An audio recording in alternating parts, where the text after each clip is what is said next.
जहाज पकड़ना है तो समुद्र के तट पर जाना पड़ेगा, और भोले बाबा को अगर पकड़ना है तो कुबेरेश्वर धाम आना पड़ेगा।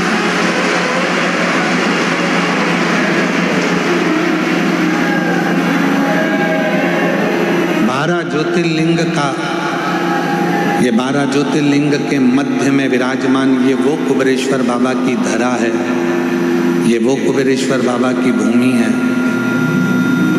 कुबेर भंडारी की वो धरा है जहाँ पर आने के बाद में 12 ज्योतिर्लिंग में आप भगवान शिव को जो जल चढ़ाते हो, भगवान शिव का जो दर्शन करते हो, उसका पुण्य फल ये कुबेरेश्वर बाबा की धरा पर नमन कर कर आपको प्राप्त हो जाता है।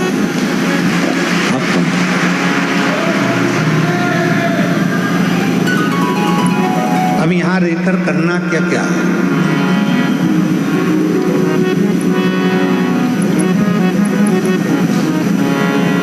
शादी का सीजन चल रहा है, तुम सबके घर पे कम से कम 5-5, 6-6 पत्रिका पड़ी होगी शादी की। किसी किसी के यहाँ तो 8-8, 10-10 पत्रिका पड़ी होगी शादी की। अरे बोलो तो सही है कि गलत है? और कभी कभी ऐसा होता है कि एक ही तारीख में 6-6, 7-7 पत्रिका पड़ी रहती है शादी की।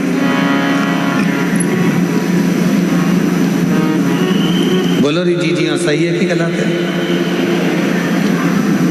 अब तुम क्या करते हो? पत्रिका देखोगे, किसके यहाँ की है, किसके यहाँ की है, किसके यहाँ की है, और पत्रिका देखने के बाद तुम्हारा जिससे ज्यादा प्रेम होगा तुम उसी के घर की शादी में जाओ। भले 10 पत्रिका पड़ी हो, 8 पत्रिका पड़ी हो, 5 पत्रिका पड़ी हो, 10-12 पत्रिका पड़ी हो, पर जिससे ज़्यादा प्रेम होता है व्यक्ति उसी के घर की शादी में जाता है। उसी तरह कुबेरेश्वर बाबा की धरा पर रुद्राक्ष महोत्सव में वही आता है जिसका मेरे बाबा से प्रेम होता है।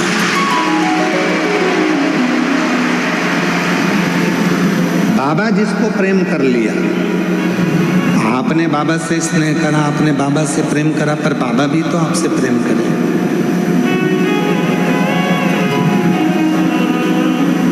बाबा भी तो आपसे स्नेह करे।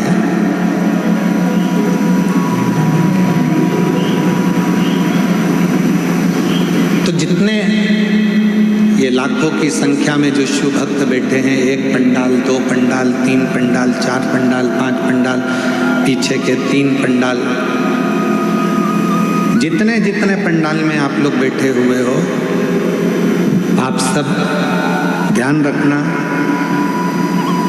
आप बाबा को कितना चाहते हो ये नहीं मालूम, पर आपको देखकर ऐसा लगता है कि मेरा भोले बाबा आपको बहुत चाहता है, आपको बड़ा स्नेह।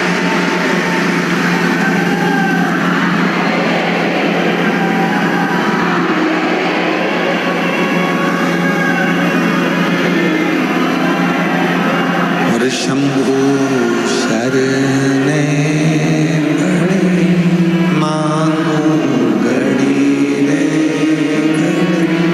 दुख काटो दया करीन दर्शन दो। शंभु शरणे पड़े मांगो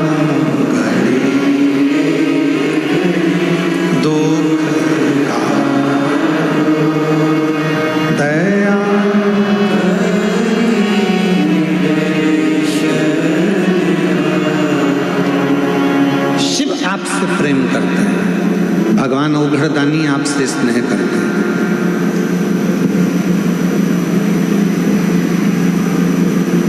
दक्ष प्रजापति के घर में 60 कन्याओं का जन्म हो चुका था।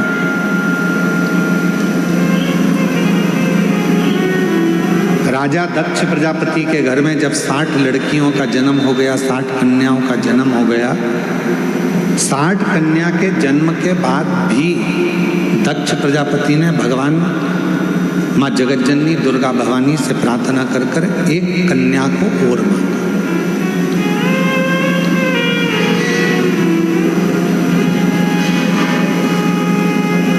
एक कन्या और मांगा। माँ दुर्गा भवानी ने पूछा, हे दक्ष प्रजापति, तेरे घर में 60 लड़कियों का जन्म हो चुका है और तू एक लड़की और मांग रहा है, बेटी मांग रहा है।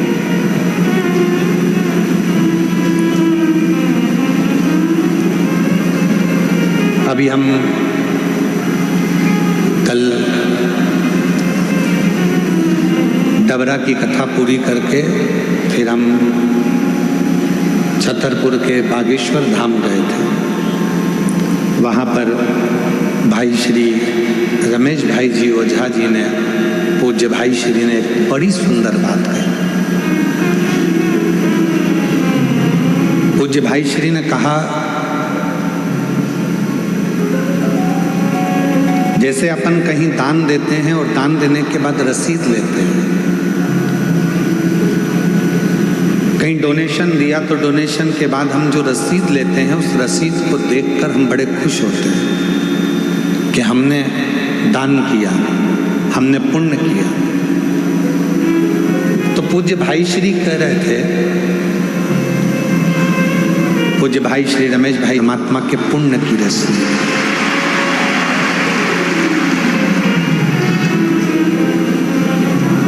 वो परमात्मा के पुण्य की रसीद है। घर में यदि एक बेटी का जन्म हो जाए तो समझ लेना कि उस भोलेनाथ ने तुम्हारे घर में एक रसीद सिग्नेचर कर कर दे दी है। ये रसीद ही कन्यादान करने के बाद तुम्हें पार लगा देगी, वो रसीद।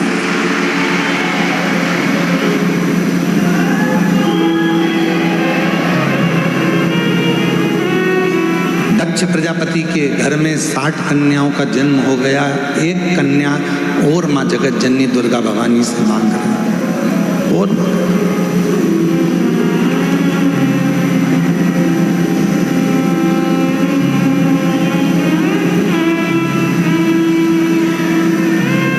हे माँ जगतजननी दुर्गा भवानी, माँ हमारे घर में एक लड़की और हो जाए, एक बेटी और जन्म ले ले, एक बेटी का जन्म और हो जाए।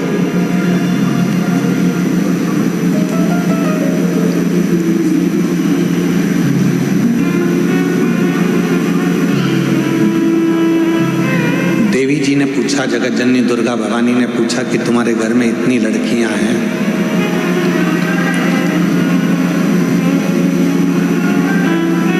पीछे की आवाज का ध्यान दे, तुम्हारे घर में इतनी बेटियां हैं, तुम्हारे घर में इतनी लड़कियां हैं, तो तुम्हें और लड़की की क्या जरूरत है? तो दक्ष प्रजापति ने माँ जगतजननी दुर्गा भवानी से कहा, माँ एक कन्यादान करने पर हजारों अश्वमेध यज्ञ का फल प्राप्त हो जाता है, 2 कन्यादान करने पर सोम यज्ञ का फल प्राप्त हो जाता है, 3 कन्यादान करने पर इंद्र का सिंहासन प्राप्त हो जाता है, 4 कन्यादान करने पर हमें सर्वोत्तम यज्ञ का फल प्राप्त हो जाता है। और जब हाथ से प्रति समय पर एक कन्या का यदि कन्यादान होता है तो हमारा वैकुंठ में निवास हो जाता है। ये शिव तत्व है, ये शिव तत्व है।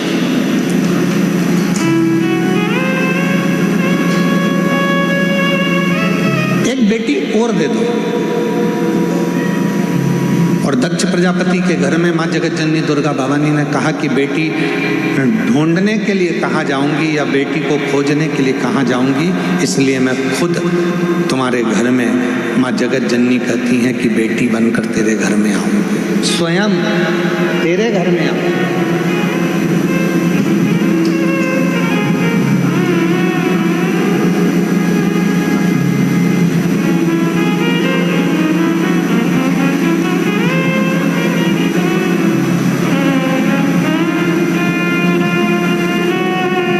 कहते हैं बेटी घर में जन्म ले ली। यहाँ हमारे जजमान परिवार में ठकराल परिवार बैठा हुआ है। वो ठकराल परिवार दिल्ली से,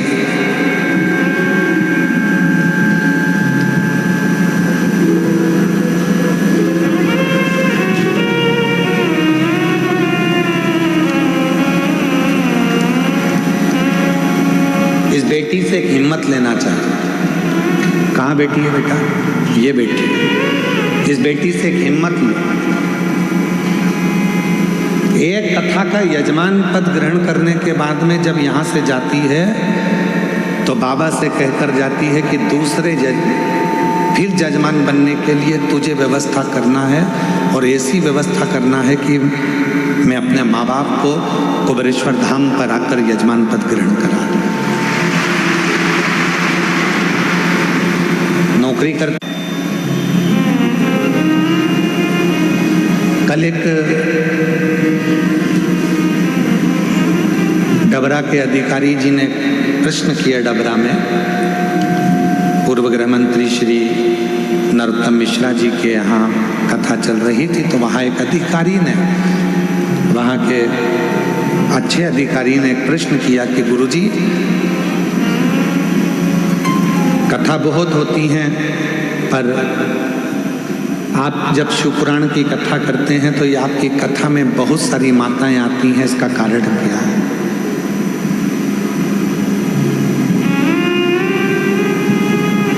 इसका कारण क्या है?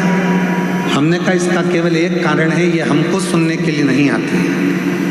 ये जब भी कथा के पंडाल में आती हैं तो ये सोच कर आती हैं कि मेरा भोले बाबा कुछ कहने वाला है, शंकर जी कुछ कहने वाले हैं, और शिव जी उस कथा को कहेंगे और मैं उस कथा को सुनूंगी, और जो वाणी निकलेगी वो मेरे लिए कल्याणप्रद होगी, वो मेरे लिए।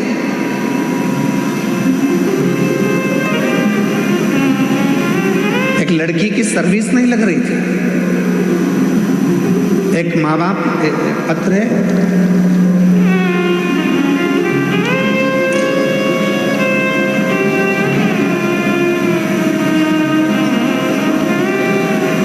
मेरा नाम शंकर महादेव, बावट इकर, मोबाइल नंबर ये है, मलकापुर जिला बुल्ढाना महाराष्ट्र से आए। कहीं बैठे हों तो हाथ हिला सकते हैं। आप ही हैं बाबा जी? मैं आपको नमन करता हूँ। ये वो पिता है, बेटी ने हिम्मत हार दी थी कि पापा मेरी कहीं जॉब नहीं लग रही है, मैं इतनी पढ़ गई फिर भी मेरी सर्विस नहीं लग रही है, कोई मुझे गवर्नमेंट जॉब नहीं मिल रही है। पिता ने अपनी बेटी से कहा कि वो सीहोर वाला बाबा कहता है कि मेहनत को 4 गुना कर, रात दिन एक कर दे, फिर एग्जाम दे।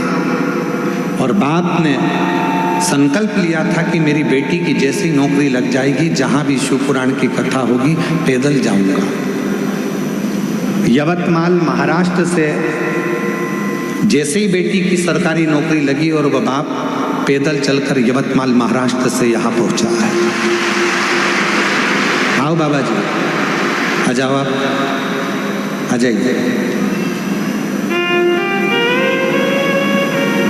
मलकापुर जिला बुल्ढाना महाराष्ट्र से पैदल चलकर आए, और आज से नहीं निकले हैं, कम से कम 10 दिन 15 दिन पहले के निकले हैं। धीरे धीरे धीरे धीरे शिव का नाम लेते लेते, शंकर का गुणगान करते करते करते करते यहाँ तक पहुँचे। विश्वास,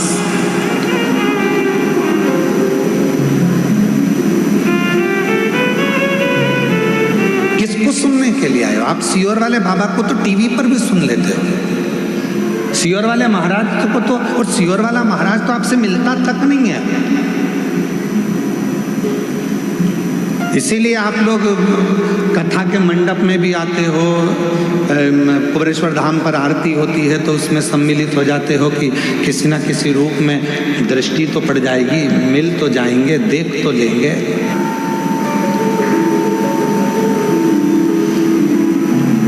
ये शिव की उदारता है। एक बेटी तुम्हारे घर में यदि है और उस परमात्मा से कहना, और फिर निवेदन करूं मेरी जीजियों, बेटे के जन्मदिन पर तुम फटाके फोड़ो चाहे ना फोड़ो, बेटे के जन्मदिन पर तुम नगाड़े बजाओ चाहे ना बजाओ, पर बेटी तुम्हारे घर में जन्म ले तो उस दिन खूब खुशियां मनाना कि मेरे घर में मेरे परमात्मा ने एक बेटी को भेज दिया।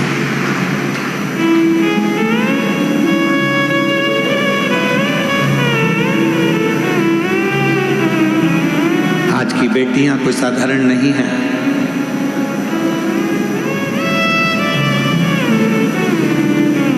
जो भारत की भूमि के लिए तत्पर आगे बढ़कर मिसाइलों को दागती है, और भारत की एक बेटी पूरे पाकिस्तान को हिलाकर आ जाती है, ये वो भारत की भूमि है। ये वो भारत की भूमि है जिस भारत की भूमि पर बेटियों का सम्मान है, जिस भारत की भूमि पर बेटियों का आदर है, जिस भारत की भूमि पर बेटी को कन्या रूपी रतन कहा जाता है, जिस भारत की भूमि पर बेटी को हमारे यहाँ एक माणिक रतन कहा जाता है, जिस भारत की भूमि पर बेटी को सम्मानता का भाव दिया जाता है, ये वो भारत की भूमि है।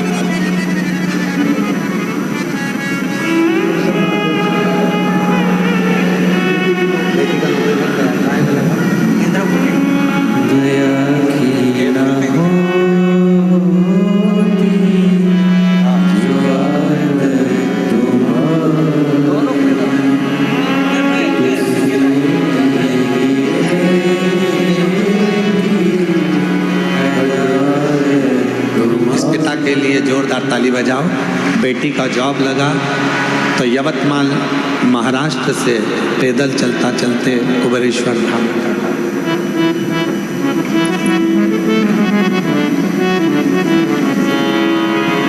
और कितनी बेटियां बैठी हैं यहाँ पर, ढेरों। जितनी बुजुर्ग माँ हैं वो भी किसी ना किसी की बेटी हैं, जो युवान माताएं बैठी हैं वो भी बेटी हैं, और जो मेरी छोटी छोटी कन्या बेटी हैं वो भी बेटी हैं। कितनी बेटी।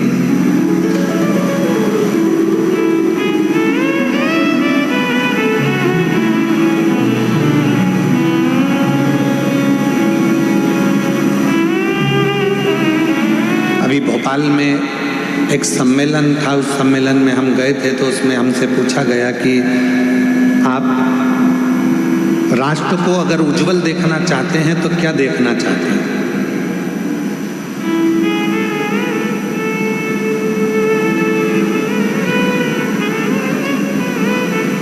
एक कार्यक्रम था, उसमें हमसे पूछा राष्ट्र को आप उज्जवल देखना चाहते हैं तो क्या देखना चाहते हैं? तो हमने कहा हम ये देखना चाहते हैं, अभी तक नारा था बेटी पढ़ाओ बेटी बढ़ाओ, हमसे कोई पूछे तो हम भी एक नारा देना चाहते हैं, बहू पढ़ाओ और देश बचाओ।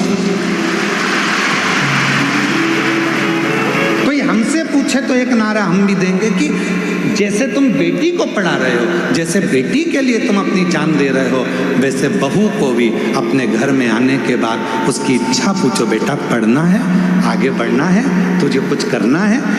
जैसे बेटी के लिए हम तत्पर हैं, वैसे बहू के लिए भी तत्पर। बहू के लिए, वो भी तो बेटी है हमारी। एक सुंदर चरित्र है अशोक सुंदरी का। अशोक सुंदरी जी की उम्र थी 9 वर्ष। भगवान शंकर मां पार्वती की सुपुत्री अशोक सुंदरी 9 वर्ष की थी। काशी में भ्रमण कर रही थी क्योंकि काशी उनको प्रिय था।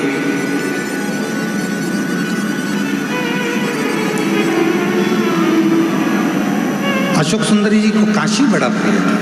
काशी में रह रही थी, काशी में भ्रमण कर रही थी, और भ्रमण करते करते काशी की धरा पर अशोक सुंदरी एक दिन बाबा विश्वनाथ जी के पास में पहुंच गए, अपने पिताजी के पास। जब जाकर देखा तो पिताजी तो तप साधना में लीन थे। अशोक सुंदरी ने देखा कि पिताजी तो तप साधना में लीन है, अब मैं किसके पास जाऊं? तो अशोक सुंदरी फिर दौड़ लगाई, अपनी मां को खोजने लगी, माता पार्वती। उस समय पर माँ जगतजननी जगदम्बा अम्बा माता पार्वती मैया असुरों का संहार करने के लिए गई थी। माँ जगतजननी को ढूंढ पार्वती जी मिलती नहीं। अशोक सुंदरी आखिरी में ढूंढते ढूंढते श्री गणेश जी महाराज के पास में गई, गणेश जी भी नहीं मिले। षडानंद कार्तिकेय जी के पास गई, षडानंद कार्तिकेय भी नहीं मिले।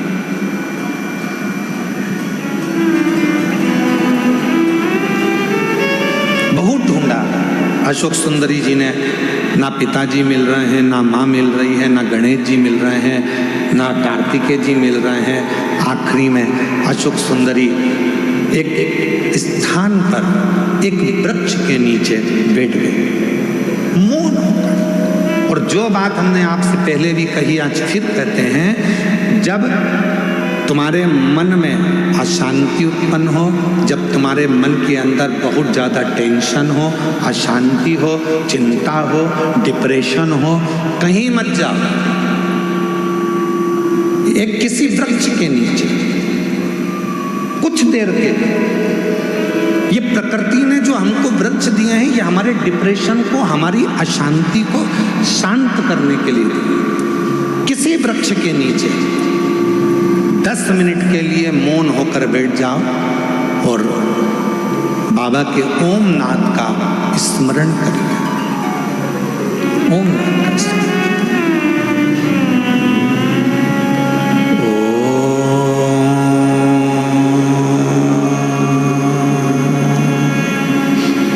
जब हम ओम नाद का स्मरण करते हैं किसी वृक्ष के नीचे बैठकर, तो प्रकृति के देव भगवान देव अधिदेव महादेव हमारे ऊपर दृष्टि देते हैं, हमें देखते हैं।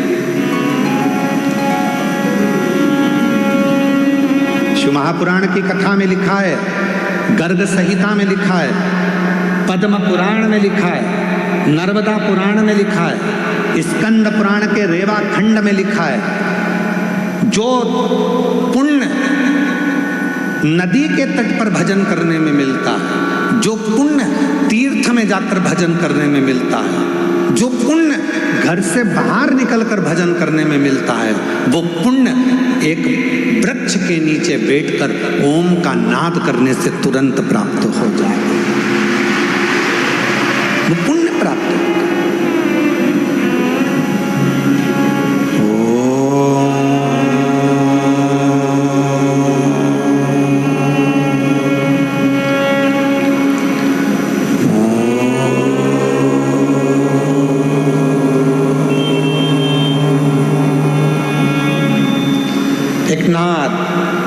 शिव से मिलने का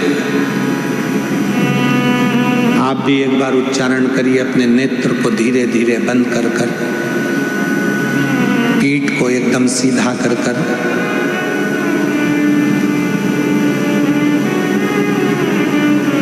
दोनों भुकुटियों का स्मरण मध्य बिंदु में कर कर इस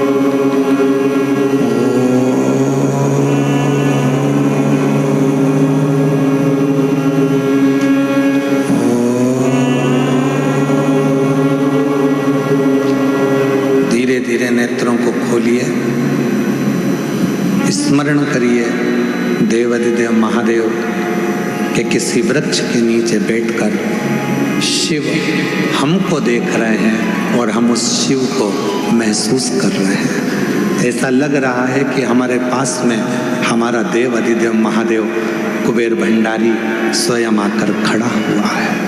वो नाद, वो अशोक सुंदरी ने ओम का उच्चारण करा, अशोक सुंदरी ने नाद किया ओम का। शिव पुराण की विद्येश्वर संहिता कहती है, स्कंद पुराण का रेवा खंड कहता है, किसी वृक्ष के नीचे बैठकर जब हम लंबी श्वास लेकर ओम का उच्चारण करते हैं तो महादेव हमको देखते जरूर हैं।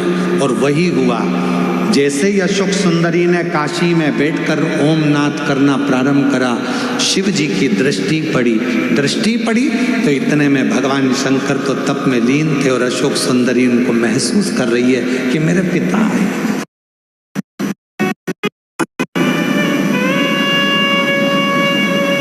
अशोक सुंदरी ने,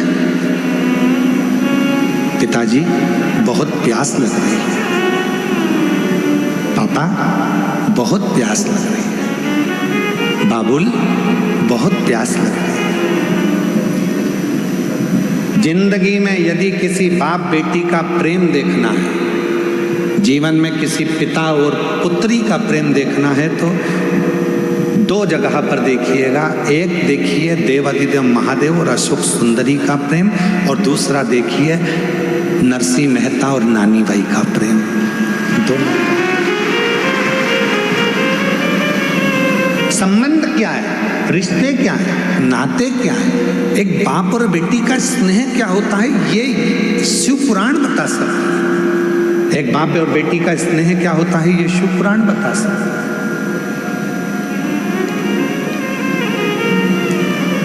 पिताजी मुझे बहुत प्यास लग रही है, बहुत प्यास लग रही है। पिताजी तो तप में लीन थे, कुछ बोले नहीं है, बस प्रकट हो गए, बोले कुछ नहीं, केवल प्रकट में। बहुत तेज प्यास लग रही है पिताजी कुछ नहीं बोले। थोड़ी देर बाद अशोक सुंदरी ने देखा कि मेरे पिताजी की जटा में से टप टप टप टप करते हुए जल बह रहा था। अशोक सुंदरी को लगा कि गंगा मैया सिर पे है तो वो पानी बहा रही है, मैं क्यों ना इस जल को पी लूं। और तुरंत अशोक सुंदरी ने पिताजी के कंधे पर जाकर लिपट गई और लिपट कर अशोक सुंदरी ने अपने मुख को ऊंचा करा और शिव जी की जटा से, भगवान शंकर की जटा से जो बूंद बूंद जल टपक रहा था उसको अशोक सुंदरी ने पीना प्रारंभ कर दिया।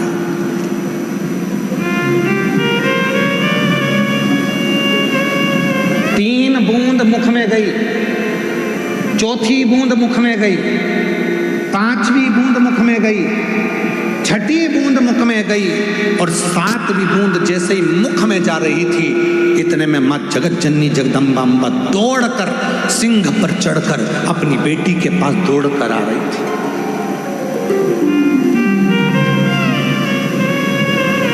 जगत जननी जगदम्बा अम्बा दौड़कर, सुंदरी सुंदरी सुंदरी सुंदरी अशोक सुंदरी सुंदरी सुंदरी, क्या बोल रहे। शिवजी ने देखा कि पार्वती जी इतनी जल्दीबाजी में कहाँ से आ गई, तो पार्वती जी को देखकर शंकर भगवान तुरंत पूछा, क्या हो गया पार्वती, जो तुम इतनी चिल्लाती चिल्लाती अशोक सुंदरी सुंदरी सुंदरी अशोक सुंदरी सुंदरी सुंदरी अशोक सुंदरी करती हुई आ रही हो, क्या हुआ। अरे वो अशोक सुंदरी तुम्हारे पीछे बैठी है, उसको प्यास लग रही थी, पानी नहीं मिला, तो वो तुम्हारे शीश से जो बूंद बूंद जल टपक रहा है ना उसको पी रही है।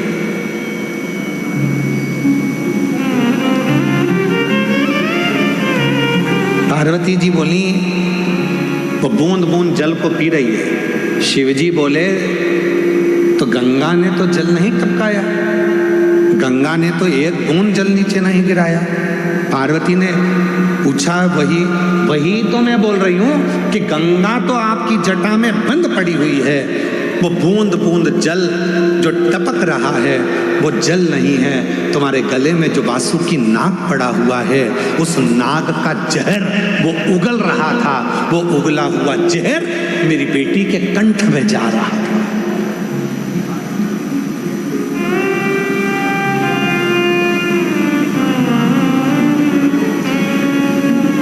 वो वासुकी नाग का उगला हुआ जहर मेरी बेटी के कंठ में जा रहा है, इसलिए मैं अपनी बेटी को बचाने आई। शंकर भगवान बहुत तेज मुस्कुराए, हंस दिए। शिवजी ने कहा, पार्वती तुम मुझे जान नहीं पाई। सुन लेना दुनिया के लोगों, जो शिवजी पे चढ़े हुए जल का पानी पीने के लिए मना करते हैं, जल पीने का मना करते हैं, उनके लिए कथा प्रेरणा है। लोग कहते हैं शिव जी पे चढ़ा हुआ जल नहीं पीना चाहिए। वो कथा को ध्यान से सुनना। आज रुद्राक्ष महोत्सव 2026 के प्रथम दिवस की कथा को अपने चित्त में बिठाना। शिव जी हंसे, पार्वती से कहा, पार्वती तो मुझे अभी तक समझ नहीं पाई है। पार्वती ने पूछा, क्यों? तूने क्या कहा? मेरे जटा से बाल में से पानी टपक रहा था और अशोक सुंदरी पी रही थी, और वासुकी नाग ने जहर उगला था, वो जहर अशोक सुंदरी के मुख में चला गया था। अरे पार्वती तो मुझे समझ नहीं पाई है। पार्वती, अगर जहर भी मुझ पर चढ़ जाता है तो वो भी अमृत बन जाता है, तो कब समझेगी?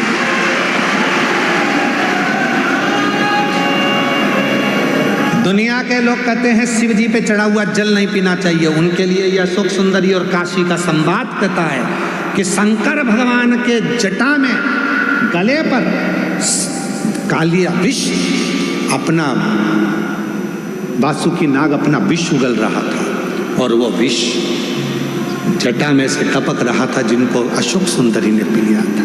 पार्वती तू मुझे समझी नहीं है। पार्वती, एक बेलपत्र मुझ पर चढ़ती है तो वो औषधि बन जाती है, एक दुर्वा मुझ पर चढ़ती है तो वो औषधि बन जाती है, एक बेर मुझ पर चढ़ता है तो औषधि बन जाती है, एक चावल का दाना मुझ पर चढ़ता है धान्य, वो औषधि बन जाती है। अरे पार्वती, जो जल मुझ पर चढ़ता है वो भले कैसा भी हो, वो मेरे ऊपर चढ़कर गंगा जल जैसी औषधि बनकर सुख प्रदान कर देता है, औषधि देता है।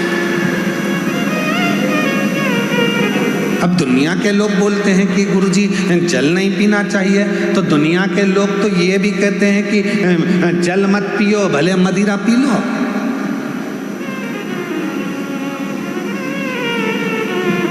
दुनिया के लोग तो बड़े बड़े अच्छे अच्छे हीरो भी गुटखे का प्रचार कर रहे हैं, खा लो गुटखा। दुनिया के लोग तो गलत गलत प्रचार कर रहे हैं, कर लो गलत काम। नहीं,